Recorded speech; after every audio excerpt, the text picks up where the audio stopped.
고지서에 표시된 납부 금액과 기한을 음성으로 알려주는 시각장애인용 서비스가 있습니다. 올해부터 지방세 고지서에 이 음성 변환 코드를 의무화한 법이 시행됐는데 9달이 지났는데도 이 코드가 없는 지자체가 수두룩합니다. 홍민기 기자가 중점 보도합니다. 큰 글씨만 겨우 읽을 수 있는 3급 시각장애를 가진 43살 최정일 씨. 매달 날아오는 재산세, 주민세 등 각종 고지서를 받을 때마다 돋보기부터 찾습니다. 이제 금액이 얼마 나왔는지를 정확히 알 수가 없어서 이제 그런 점이 좀 많이 좀 불편하죠. 하지만 고지서 위 수많은 글자를 더듬더듬 읽다 보면 얼마를 언제까지 내야 하는지 알기 어렵습니다.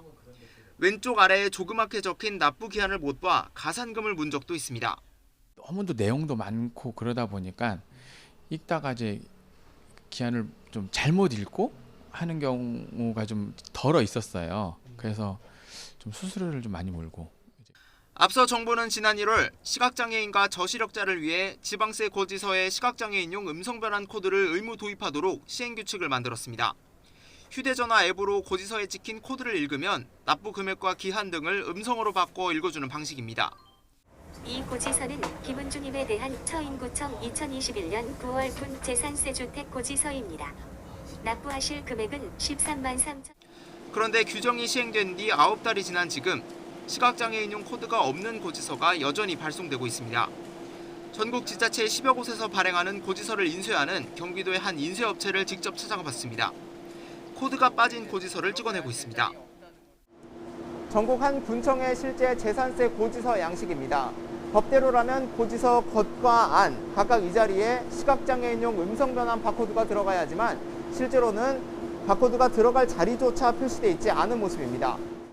취재진이 확인해보니 울산 중구, 경북 경주시, 충남 아산시 등 전국 지자체 229곳 가운데 50개 지자체가 고지서의 음성변환 코드를 찍지 않은 곳으로 나타났습니다. 특히 경기도 내에선 31개 시 가운데 용인시와 광주시를 뺀 29곳이 표시하지 않은 상태였습니다.